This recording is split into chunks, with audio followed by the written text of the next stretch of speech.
pues otra vez en este programa de Canal Diseño MX. Hoy, en este día, tenemos como invitados a Espacio Público AC y a Espacio Vital MX para que nos cuenten un poco de su trayectoria, desde cuándo decidieron hacerse esta organización, igual Espacio Vital, que nos cuente un poquito de la historia y también desde su formación personal, qué han hecho y cuándo decidieron pues, unirse y todos esos proyectos que los han hecho ahorita famosos, ¿no? Mira, no te quise interrumpir, digamos, a la mitad, pero en realidad nuestra organización se llama Lugares Públicos, porque hay una diferencia entre qué es un lugar y qué es un espacio. Un lugar, tú cuando hablas de un lugar, por ejemplo, tú hablas de una experiencia y una conexión con la gente y con el espacio. Entonces ahí es cuando, por ejemplo, te digo, ¿en qué lugar nos vemos para ir a comer? Tú nos dices en qué espacio nos vamos a ir a comer. Entonces justo nos llamamos lugares públicos porque generamos ese tipo de espacio público, ese espacio que se considera un lugar con una conexión y con un entendimiento de la gente. Luciana y yo venimos trabajando en esta organización tiene 5 años y venimos trabajando el último año juntos desde el segundo encuentro Placemaking Latinoamérica. Órale, muy bien. Y en cuanto a su formación personal, cuéntenos un poquito. ¿Y qué proyectos han hecho, no? O sea, antes de decidir entrar o hacer esta organización. Bueno, yo soy arquitecta de formación, pero me he dedicado más desde siempre a temas de urbanismo y sobre todo investigación y cultura de la ciudad.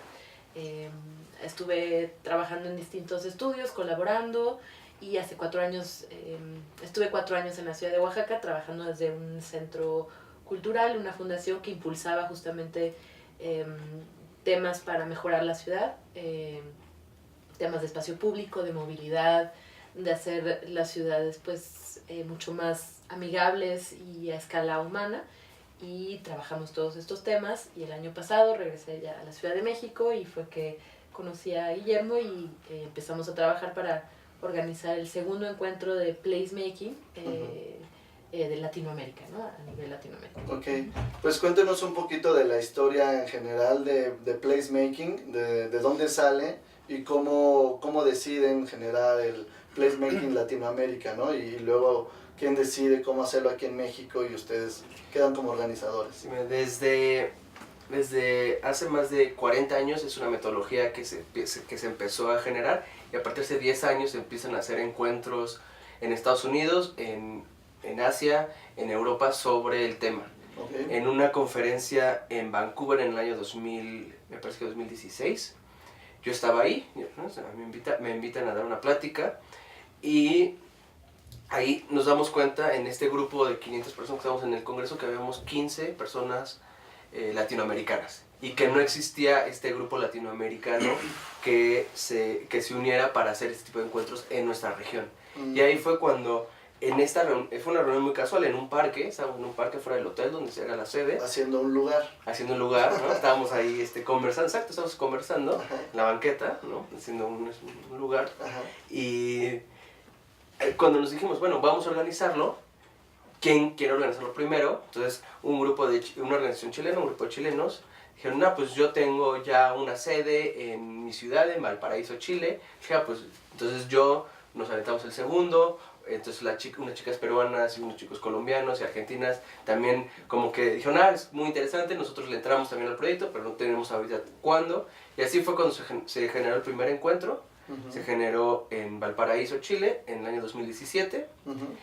En noviembre del año 2017 tuvo una afluencia de 150 personas, entre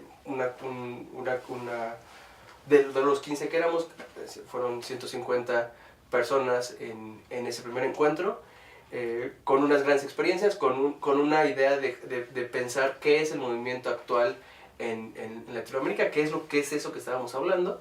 Y después nos pasamos al encuentro en México, donde ya empezamos no solo a definirlo, pero empezar a ver 4 ejes específicos que nos gustaría hablar de urbanismo, de diseño, de participación ciudadana en el espacio público.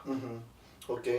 Y bueno, ya que deciden hacerlo en México, ¿Cómo deciden cuáles son los países invitados? Si fue solamente latinos o también vinieron de otras partes del mundo.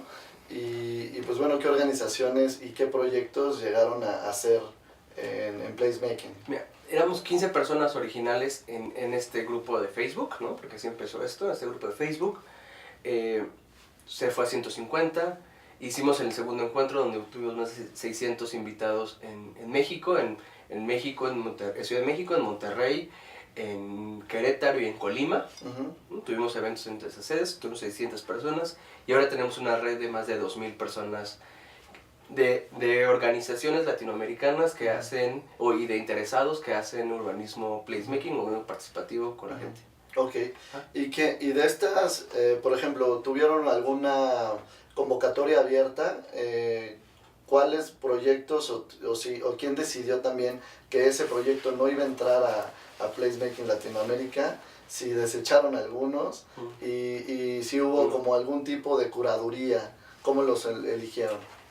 Sí, bueno, nos interesaba hacer un encuentro abierto, que fuera un encuentro que sí de alguna manera convocara y uniera en su temática a las problemáticas y los aciertos o experiencias y metodologías que estaban llevando a cabo las distintas organizaciones latinoamericanas. Es decir, era algo pues un poco como el eje y un poco el público y las personas a las que de alguna manera estaba dirigido el encuentro, pero el encuentro siempre tuvo esta idea de que fuera abierto, que se compartiera, que pudiera venir personas de todo el mundo.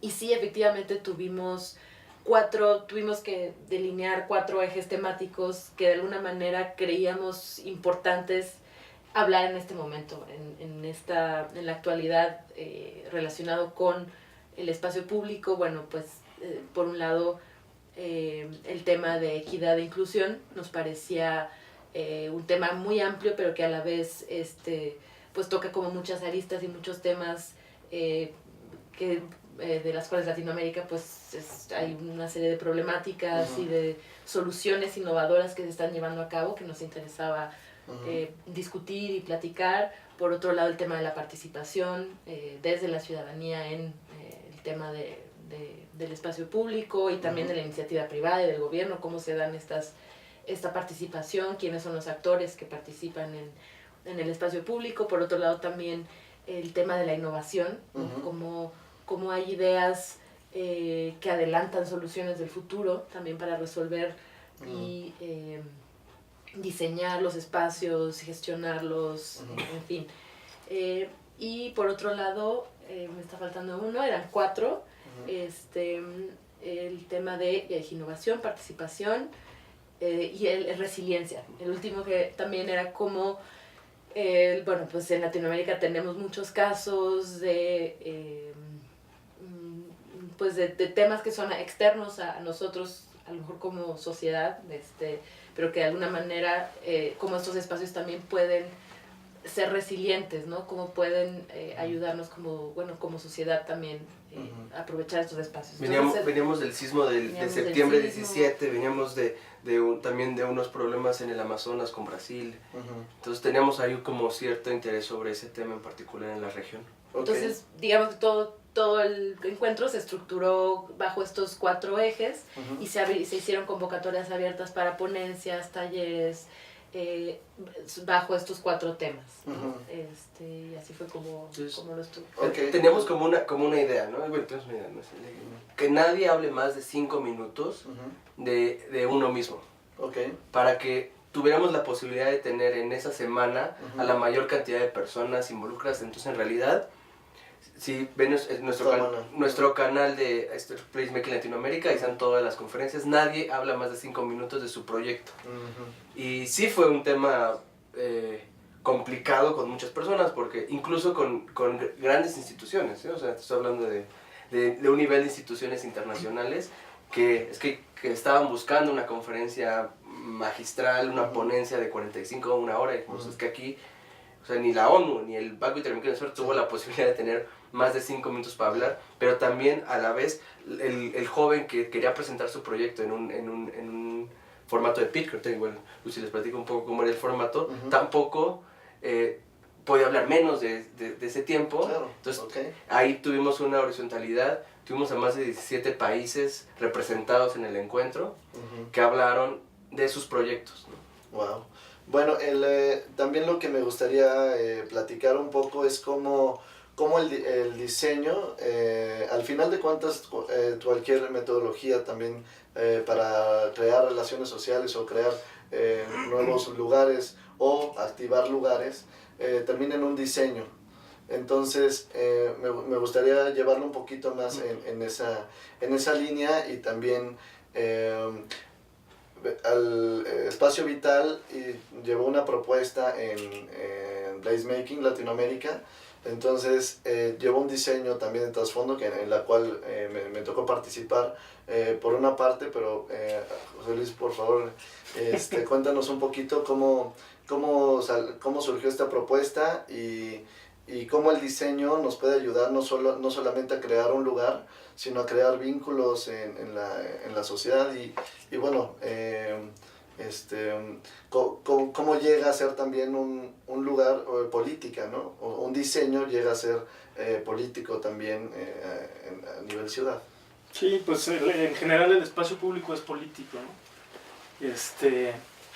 Y bueno, en este caso el proyecto que presentamos en el Design Week y luego en el Placemaking, que pues es diseño de Alejandro, pues como muchos saben es parte de Espacio Vital, presentamos esta idea del cruce latino, y creo que algo muy importante de mencionar es precisamente retomando la idea de lugares, de generar lugares.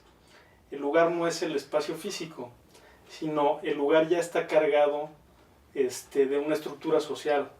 O sea, se convierte el lugar en el momento en que tiene una carga simbólica y se combina el espacio con una estructura social que está habitando ese espacio y que ese espacio físico le da soporte a una estructura social.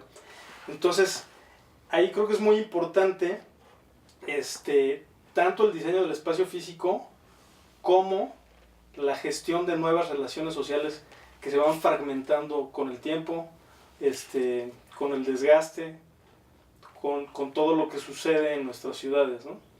Entonces, de hecho, creo que por ahí deberíamos empezar. Las ciudades, pues los romanos las veían como las chivitas y la polis, y hacían una diferenciación muy marcada. Las chivitas son las relaciones sociales y la polis es el espacio físico para que se manifieste una estructura social. Entonces, pues si lo viéramos como el huevo y la gallina, en realidad empieza por una estructura social, y una vez que está bien establecida una estructura social, se busca un espacio que le dé soporte a esa estructura social.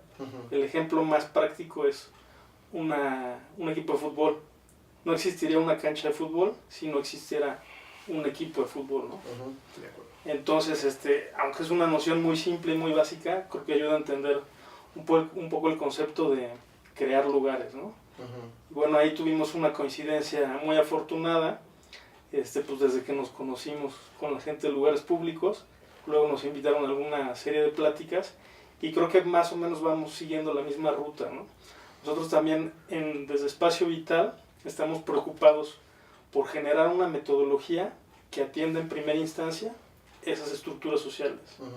En primera instancia el rehilar el tejido social de la sociedad y luego buscar un espacio físico adecuado que le dé soporte a esas estructuras.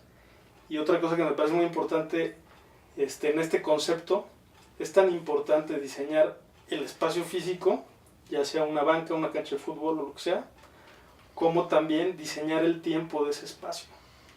Porque si no, de repente se hace un diseño muy atractivo, pero si no buscamos gestionar quién va a ocupar ese espacio en el tiempo, y tiempo me refiero pues una calendarización, ¿no? Durante las horas del día, luego durante los días de la semana y finalmente en el año, ¿no? Porque el espacio público o la seguridad de los espacios públicos dependen de la intensidad del uso, de que haya ojos mirando a la calle, ¿no?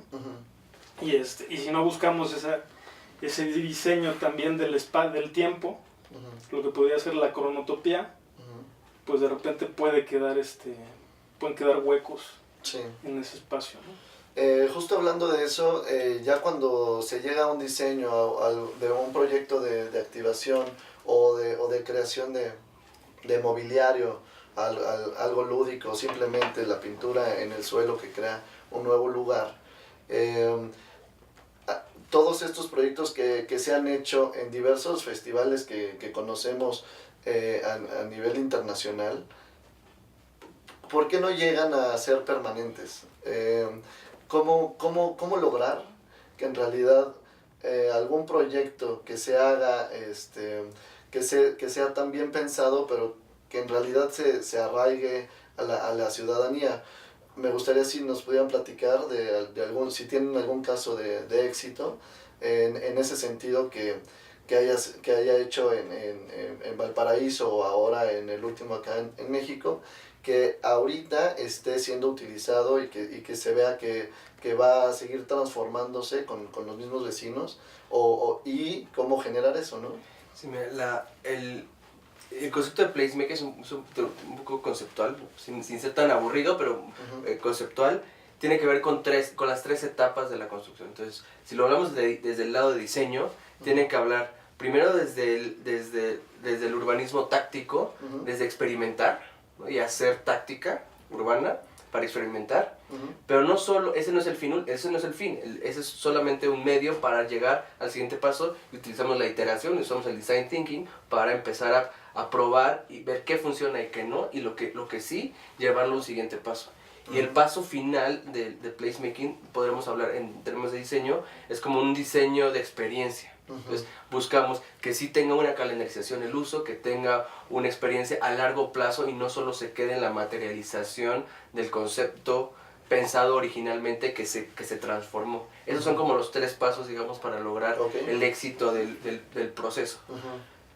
La crítica fuerte hacia nuestro trabajo es que nos quedamos en alguno de los tres pasos, ¿no? O sea, no nos quedamos en la experimentación, que eso está muy bonito, salen en las revistas, ¿no?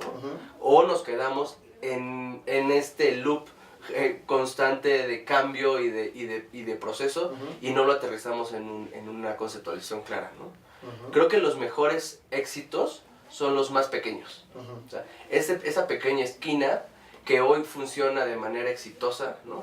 El cruce, por ejemplo, el cruce que ustedes hicieron, o sea, cómo funciona y cómo se vuelve casi natural ya el cruce de un lado a otro de Avenida Lázaro Cárdenas, de eje central. Eso yo creo que es un éxito. Más allá tenemos nosotros varios proyectos que hemos trabajado, ¿no? Trabajamos uno en el Parque México, donde hicimos 2 años de un proceso de iteración con la comunidad de lograr un objetivo, que nuestro objetivo es que el parque se lograra, el Foro Limber se apropiara por la comunidad. Tuvimos ya un proceso de experimentación donde pusimos una biblioteca durante un tiempo determinado, que teníamos nuestro patrocinio, que generó esa idea que el espacio no era comercial, sino un espacio para la comunidad, y hoy es un espacio que no ha visto desde hace 2 años un evento comercial dentro del espacio, ¿no? Que más bien son puras actividades culturales, sociales, recreativas, hechas por la comunidad que suceden en el espacio. Entonces, creo que eso es un ejemplo de éxito. El éxito no es los pasos intermedios, o sea, sí los pasos intermedios, y no es que nuestra intervención táctica, nuestro urbanismo táctico se haya quedado permanente. Nuestro éxito es que el espacio se haya convertido en un lugar referente para que la comunidad hiciera sus actividades, ¿no? Entonces, no, porque el financiamiento, porque el tiempo, porque la política, porque todo es finito, ¿no? Pero sí la apropiación del espacio y de la experiencia sí es algo que puede perdurar. Entonces hay ejemplos como ese, pero también hay ejemplos muy pequeños. No sé, Lucy, si te ocurre alguno. Sí, nada más reforzar la idea de que sí, efectivamente cuando inicias un proceso, un proyecto de urbanismo táctico, sí es importante tener la visión de largo plazo, ¿no? Y esa visión del espacio apropiándose, de generar nuevas conductas, de cambiar conductas, de potencializar el espacio de otras maneras que se está usando actualmente, de romper también con vicios de un espacio, ¿no? Del uso de un espacio. Entonces sí es importante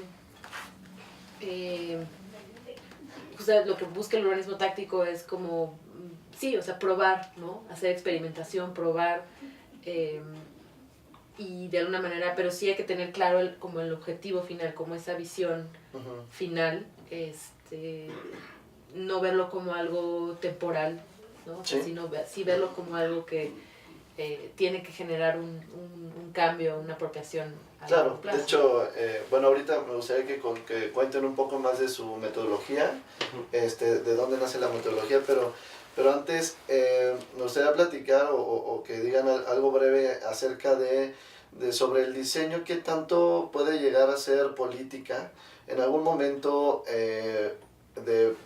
por ejemplo, placemaking, Latinoamérica, que llega a ser un evento casi político y a veces te tienes que sentar con los tomadores de decisión un rato y a veces depende mucho de ellos que se hagan cosas o no.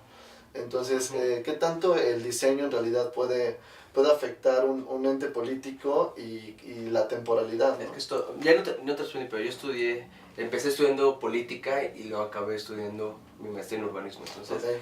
un poco ahí, no te respondo tu primera pregunta, pero ahí está, ¿no? En realidad, mira, yo lo veo así, el espacio público, lo que se llama espacio público, no es público, tiene una propiedad. La propiedad del espacio público es el gobierno, ¿no? Okay. Y el gobierno, aunque sí es un ente público que supuestamente está reflejado los intereses de lo público en ese ente institucional, en realidad está determinado por un ente administrativo que se llama Dirección de Parques y Jardines o Dirección Jurídica de Gobierno de los municipios, de las alcaldías. Entonces, en realidad, ellos son los dueños de los espacios públicos. O sea, el dueño real es el quien decide qué se hace y qué no en el espacio, ¿no? Aunque digamos que es público, en realidad no es público, es el gobierno.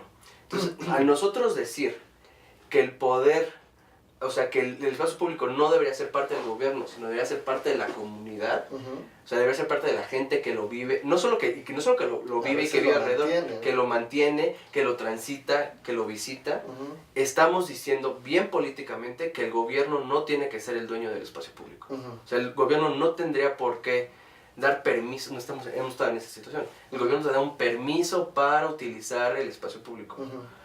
O sea, cuando alguien te da un permiso es porque tiene la propiedad, ¿no? Exacto. Entonces, yo lo veo un poco como el tema de los papás, ¿no? Tu papá te dice, sí te doy permiso de llegar a la 1 de la mañana. Tú cumples 18 años y prácticamente ese permiso más bien se debe transformar en un aviso, ¿no? ¿No?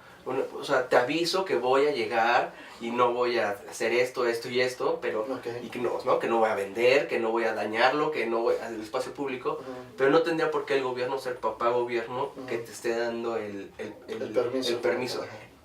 Esa concepción como es bien política, porque estamos diciendo que el poder de gestión sobre el espacio público debería estar del lado de la comunidad y no del lado de ese ente administrativo que decide qué hacer. Ok, me parece también que con este tipo de organizaciones, festivales, encuentros, siguiendo la línea de tu metáfora del padre y el niño, yo creo que también mientras más madura sea la ciudadanía, también vas solamente avisando, ¿no? Yo creo que tenemos, y también las organizaciones de hoy en día, estamos llegando a un tema más maduro socialmente, político-social, ¿no? No sé qué pienses, José Luis. Pues sí, o sea, creo que un poco la labor de los dos, o estas metodologías que estamos diseñando y queriendo implementar, van también un poco enfocadas pues a restarle poder al gobierno sobre el espacio público, ¿no? Un poco esta madurez de la que estás hablando. En este caso, la metodología de Tequio Urbano pone al centro del diseño a la comunidad, que creo que es el mismo caso de... Tiempo, ¿qué es? Explica un poquito qué es Tequio Urbano. Tequio Urbano es una metodología que estamos desarrollando para la transformación del espacio público. Y bueno, desde la concepción de la palabra tequio, tiene que ver con la cooperación, con el trabajo comunitario sobre generar un bien común, ¿no? Que en este caso es el espacio público. Y la metodología pone al centro a la comunidad, y alrededor de la comunidad se trata de gestionar a instituciones educativas, a gobierno, a ONGs, a CES y empresas privadas en beneficio de un proyecto que va a salir de este proceso metodológico que le llamamos tequio urbano, ¿no? Y un poco hablando más de la metodología y regresando al concepto que hace rato preguntabas de qué tanto estas intervenciones de urbanismo táctico son temporales, ¿no? Que el tequio también toma este concepto de urbanismo táctico y un poco de crear lugares, pero creo que está bien que sean temporales en el sentido que el espacio público debe ser flexible. Ahí es donde estaba el error o donde no estaba el éxito de las intervenciones clásicas en las que se diseñaba desde el gabinete de un especialista y se llegaba a hacer una intervención y al final la comunidad no se sentía identificada porque les imponían un espacio que precisamente tenía muy poco de flexible y más bien era un espacio rígido. Estas metodologías lo que tratan es de crear un lugar en función de una activación que se diseña, pero que puede ser una activación de muchas. O sea, es empezar a crear comunidad, empezar a crear organizaciones que se apropien de un espacio definido, pero que sirvan de ejemplo a muchas otras, ¿no? Para que el espacio sea cambiante y flexible. Y un poco esta visión estratégica o de largo plazo, pues siempre dentro de este ejercicio que nosotros planteamos, de un ejercicio de diseño participativo, también con la metodología Design Thinking, que es de iteraciones. Al principio tienes una imagen objetivo de cómo imaginas ese espacio a largo plazo, construido con muchísimos recursos, pero luego dices, bueno, ¿y cómo empiezo, no? ¿Cómo empiezo con muy pocos recursos? ¿Cómo hay un ciclo de prueba y error, pero que esto te va llevando a cada vez activar más ese espacio, a cada vez sumar más organizaciones, más a la comunidad, y al final, en un largo plazo o mediano plazo, vamos a llegar a esa imagen objetivo, que además va a ir cambiando durante el proceso. Y también más allegado, más atinado, más afinado a la comunidad, ¿no? Mientras más se vaya desarrollando este loop de diseño participativo en corto plazo, se va desarrollando. Sí, la idea es que mejor, sea un trabajo de la comunidad, hecho por la comunidad, y más bien nosotros hacemos la función de facilitadores, y sí les acercamos en el momento en que tienen más definida cierta acción o cierto diseño, pues algunos especialistas. En algunos casos será un diseñador industrial, en algunos casos será un biólogo, un paisajista, cualquier especialidad que les pueda ayudar desde esta gestión o vinculación con instituciones académicas, por ejemplo. Yo digo que lo que hacemos nosotros se llama urbanismo de insurgencia positiva, porque es insurgente, porque es pues, la verdad es que es ilegal. O sea, tú sales y pintas una cebra, la cebra que cruza, que el gobierno no la hizo, está considerada y tipificada como del mismo nivel que ser un graffiti en la calle, ¿no? O sea, tú llegas y plantas, arreglas la jardinera que lleva años sin arreglarse frente a tu casa y está considerado tipificado como vandalismo. Entonces es insurgencia, sí, porque estás rompiendo la ley y la norma establecida de hacer cambio urbano, pero es positiva porque estás aprendiendo y no solo estás haciendo la insurgencia, sino también estás haciendo un cambio positivo porque estás haciendo este loop, como comentas, donde se cambia y aprendes de lo que estás haciendo y estás buscando un cambio positivo al final del camino. Oigan, y bueno, ahora que más o menos explicaron, bueno, faltó un poquito más detallada la metodología que ustedes tienen, pero creo que más o menos se entendió a grandes rasgos. Sí. Te puedo decir, hay una publicación que hicimos el año pasado que se llama Libro Blanco de Placemaking, que es una compilación de las metodologías y las mejores experiencias latinoamericanas. Está para descargar de manera libre y gratuita en nuestra página de Facebook y en nuestras redes sociales. Entonces, si a alguien le interesa aprender de fondo cómo se está aplicando la metodología en Latinoamérica, pueden bajar el libro. Te voy a traer una copia física que tenemos, te la voy a traer. Y en realidad, parte de nuestra experiencia parte de nuestra metodología también es abierta.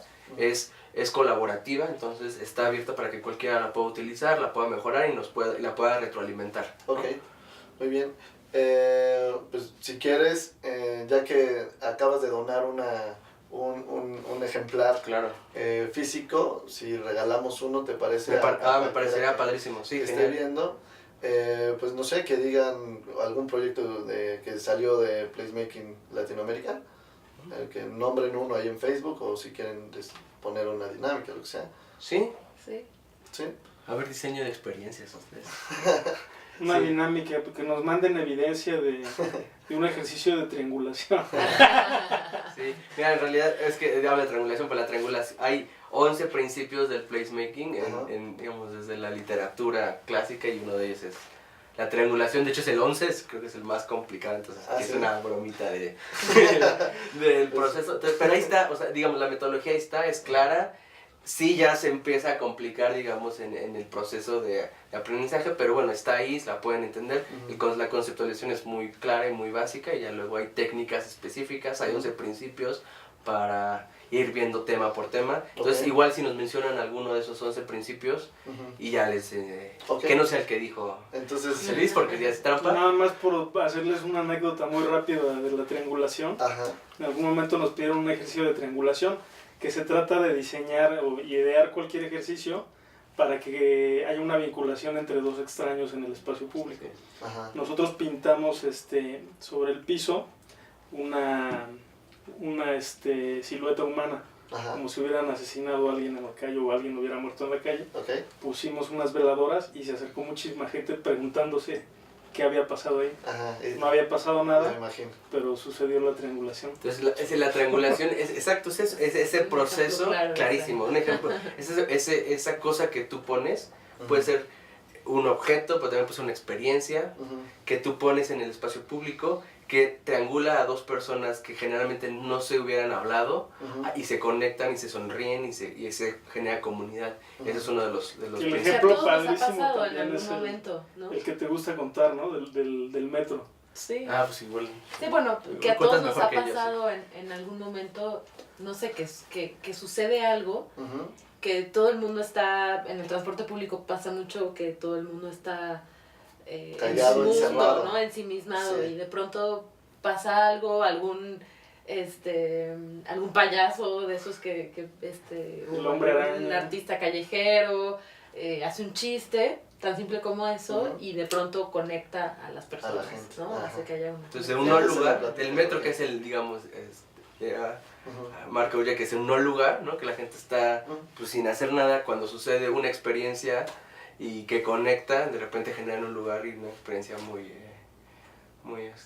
pues una comunidad, ¿no? Se genera la comunidad de las personas, y eso se puede medir en temas de percepción de seguridad, de incidencia delictiva. Entonces hay como ciertas estrategias que pueden ayudar a lograr más allá del objetivo, que es conectar, ¿no? O sea, Ok. que puede ser Ujú. mejorar la percepción de seguridad de un espacio público. ya.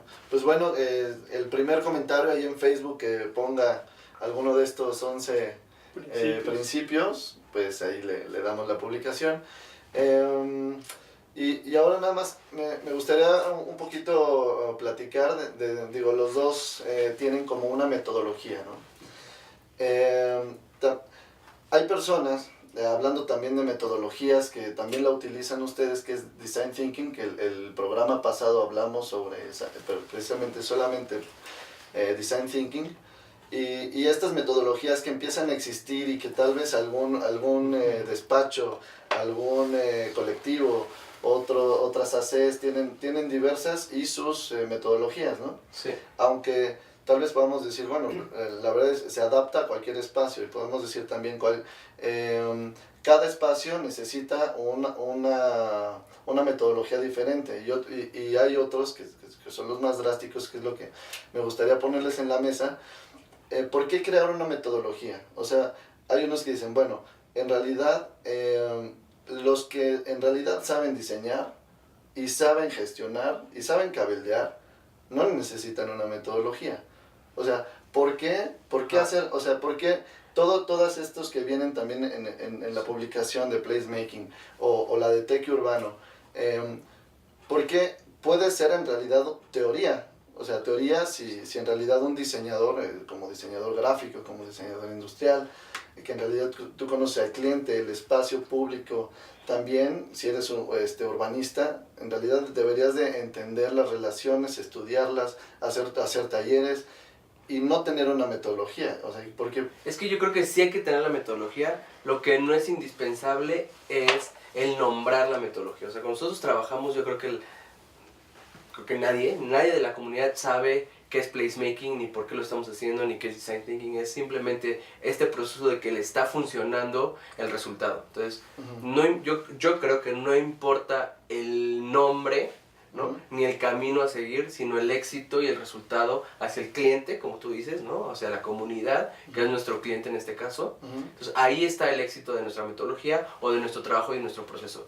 Creo que el nombrarlo nos hace unirnos entre diferentes disciplinas, entre diferentes colectivos, entre diferentes organizaciones, y eso nos hizo unirnos en Latinoamérica. O sea, nos dimos cuenta que éramos 15 personas en 2016 que conocíamos sobre este proceso, sobre este nombre. A mí mucha gente se me acercó, es que no sabíamos que lo que hacíamos se llamaba así, que ya existía un camino de muchas otras personas que también lo hacían. Y está bien, o sea, está bueno porque no es... O sea, nuestro interés es, a partir del concepto, unir a esta gran comunidad de intervencionistas, de activistas, de urbanistas, de arquitectos, de diseñadores, pero no es llevar el concepto al usuario final y que lo tenga. Finalmente es hacer bien el trabajo y que las cosas que hacemos, nuestros espacios públicos que diseñamos, funcionen bien. Okay. Sí, yo creo que para todo haber una metodología, lo sepamos o no sea una metodología científica, no científica, que el caos mismo, hacer las cosas caóticas puede ser también una metodología, ¿no? Pero al final del día sí, creo que lo importante es el fin y no sé, seguramente Tequio Urbano tiene sus particularidades distintas a la metodología placemaking, pero finalmente el fin es el mismo, ¿no? Que es cómo poner a la comunidad en el centro de los espacios públicos. Ya me decían, ¿por qué placemaking en inglés? ¿No? ¿Por qué no lo traducimos al español? ¿No? Sí. Es como de las primeras cosas que siempre me dicen. Digo, pues es que sí, no vamos a traducir el nombre, vamos a traducir la metodología, el proceso, el acercamiento al español, al portugués, al quechua, al maya, al mixteco. Ese es nuestro objetivo. O sea, no es un tema de que le llamemos en español o en inglés. O sea, funciona hasta mejor en inglés porque parece que decimos como abracadabra, que es algo que no sabemos ni qué es, ¿no? Pero que nos ayuda a generar este consenso entre todos. Entonces, sí hay que traducir, pero hay que traducir creo que los procesos y los ejemplos y los ejercicios más allá de la palabra. No es un tema lingüístico, es un tema de cómo aplicamos esto en nuestro concepto, en nuestra comunidad específica, cómo lo llevamos a diferentes espacios de nuestra región y que funcione. Okay. Sí, yo estoy de acuerdo, o sea, la metodología pues es lo de menos. Y muchas veces puedes ir tomando cosas de una metodología y otra y la vas adaptando a las necesidades propias de una comunidad o de un proyecto en específico a desarrollar. En este caso, a lo que a nosotros nos está funcionando presentarlo como una metodología es que para muchos gobiernos y para muchos arquitectos, urbanistas o diseñadores, sí es un cambio de paradigma. El cambio de diseñar desde el escritorio, cada vez menos, pero todavía hay ciertas reticencias de por qué en lugar de tomar las estrategias de planeación, los planes de desarrollo urbano y empezar desde ahí hacia abajo, se les hace raro el por qué empezar al revés, el por qué empezar desde la comunidad. Entonces una metodología pues ayuda a justificar el por qué y a explicarles por qué debe ser así y no al contrario. Y al final en este caso a nosotros también nos funciona o creemos que puede ser una herramienta porque si tenemos una metodología que repetimos sistemáticamente en algunos proyectos, nos permite crear una base de datos que se puede graficar y de la que podemos tomar algunos elementos cualitativos y otros cuantitativos que al final permiten poner en contexto un espacio contra otro, ¿no? Y creo que hay pocas disciplinas, fíjate, hay pocas disciplinas que piensan así, ¿eh? O sea, los que hacen política pública, ¿no? Los que hacen diseño, los arquitectos, pero casi son las únicas disciplinas que piensan de arriba hacia abajo. Sí. Las demás disciplinas entienden un diagnóstico, entienden el contexto, escuchan el ambiente para empezar a resolver con un método, con una técnica, con ciencia, a resolver los problemas, ¿no? Sí. Entonces, creer que tú tienes las soluciones, se vale, ¿eh? Se vale decir, yo creo que esta es la forma de resolver el problema. El tema es cuando, y lo pruebas, creo que es incluso en nuestro país, o sea, tenemos una tierra tan fértil que casi lo que pongas en el espacio público va a funcionar. Porque hay una necesidad impresionante de todo, ¿no? Sí. Pero sí hay un cansancio y sí hay experiencias internacionales que dicen, no todo funciona, o sea, no poner ejercitadores en todos lados funciona. O sea, poner ejercitadores abajo de un bajo puente no funciona, o sea, ¿no?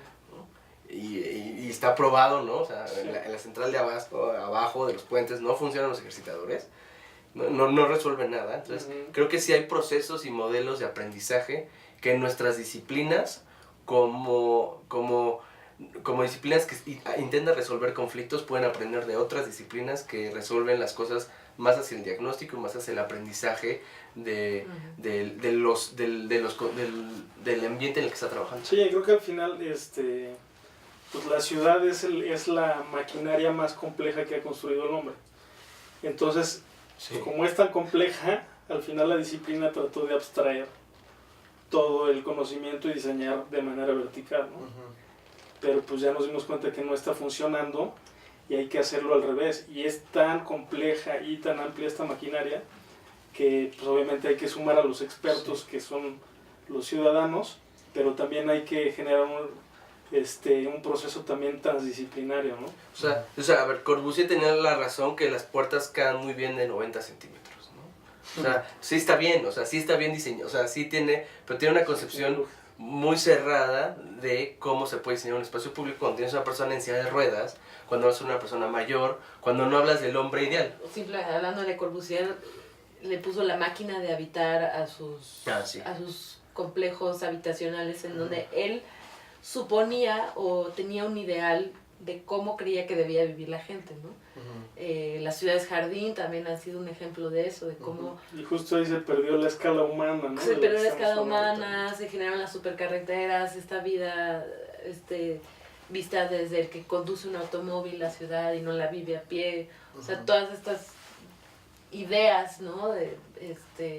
Que realmente sí salieron como de una teoría, de una visión futura que en el fondo no estaba entendiendo pues los procesos de vida y de la sociedad, de cómo vivimos las personas, ¿no? Realmente.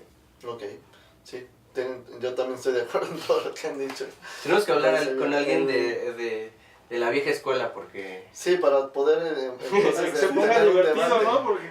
un debate. No, de hecho la pregunta que les hice acerca de las metodologías es porque en realidad lo hicieron, entonces, o sea, otra persona, pero y entonces me quedé pensando, en realidad sí, tal vez no se necesita, y tal vez en realidad un buen diseñador no necesita una metodología, pero yo también creo que se necesita sacar datos, también las estadísticas que saca alguna metodología.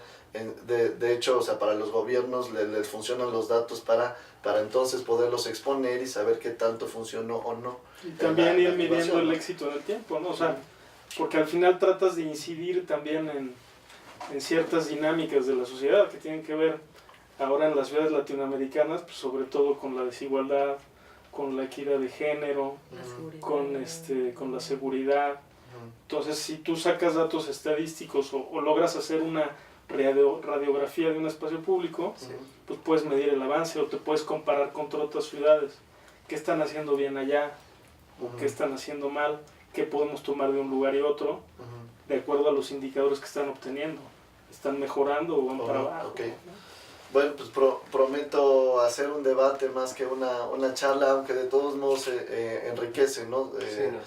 Este tipo de de pláticas. Y bueno, nada más ya para finalizar, ¿qué visión tiene su AC, qué quieren hacer y tal vez en dónde va a ser el próximo placemaking? ¿Qué nos pueden contar? El próximo placemaking hubo una convocatoria abierta donde 3 ciudades latinoamericanas concursaron para ver quién iba a ser la tercer sede. En este caso va a ser Lima, en Perú. Entonces vamos a ir a Lima a hablar con una organización que se llama Ocupa tu Calle en Lima, que tiene una gran experiencia en intervenciones urbanas. Y incluso en organización de estos encuentros de intervencionistas urbanos. Entonces, bien interesante este nuevo enfoque hacia la construcción de ciudad. Entonces va a ser en Perú, y creo que es la sede latinoamericana del tema. Entonces, gran oportunidad, todos invitados. Y pues la organización, estamos justo en este proceso de transformarnos no solo en esta organización que hace intervención urbana, pero también que da consultoría y que da asistencia a otras organizaciones para la metodología, para los procesos, para la política urbana. Entonces estamos en esa transformación, y sí queremos volvernos un ente mucho más político, mucho más que logre no solo la visibilización de nuestra situación actual urbana, sino que logre cambios reales en la política urbana de la ciudad. Entre ellos, y te lo comento, el que platicabas un poco de dejar de pedir permisos y dar avisos, un poco como los arquitectos en la construcción funciona así, ¿no? Tú haces tu casa y das un aviso de construcción, y te riges sobre unas normas, ¿no? O sea, dices, Pero el diseño es libre, ¿no? Pues. O sea, el diseño es libre, no te vas a pasar de tantos pisos, vas a dejar tanta área verde, tamaño de la vivienda de cierto tamaño. Creo que eso sí debe seguir existiendo en la intervención urbana, o sea, estas normativas, ¿no? Por ejemplo, la paleta vegetal, el tema de seguridad vial tiene que ser bien importante, y o sea, si vas a hacer un curso, ¿no? Pues, hacer un curso, pues, sí tiene que tener la normativa de seguridad vial, que es casi básica, ¿no? Universal, la accesibilidad. O sea, si hay temas que tienen que tener nuestras intervenciones urbanas, pero creo que tienen que dejar ser permisos, porque solo se prestan no solo, pero se prestan también a la corrupción y al mal manejo y a desincentivar ese activismo ciudadano, esa insurgencia positiva que necesitamos en la ciudad. Entonces, ese es uno de nuestros ejes, y otros más que estamos trabajando. Está buenísimo. Y Espacio Vital, ¿qué visión tiene ahorita, o Arcas? Bueno, pues estamos terminando esta metodología, a la que le llamamos Teque Urbano. La vamos a empezar a implementar en el tramo de una calle en Xochimilco, con motivo de la feria de la flor más bella del ejido. Nos pidió la alcaldía que los asesoráramos. Entonces, no hay mucho tiempo, pero vamos a empezar a implementar la metodología, y la estamos promoviendo en otros espacios de gobierno, y bueno, en eso andamos ahorita. Qué bien. Bueno, pues las redes sociales, sigan a Lugares Públicos, es @Lugares Públicos, y en Facebook Lugares Públicos AC, y Espacio Vital MX, igual en Facebook, en Twitter y en Instagram. Pues bueno, pues muchísimas gracias por venir. Ya los invitaremos Muchas gracias, Alejandro. O que me inviten ustedes a mí.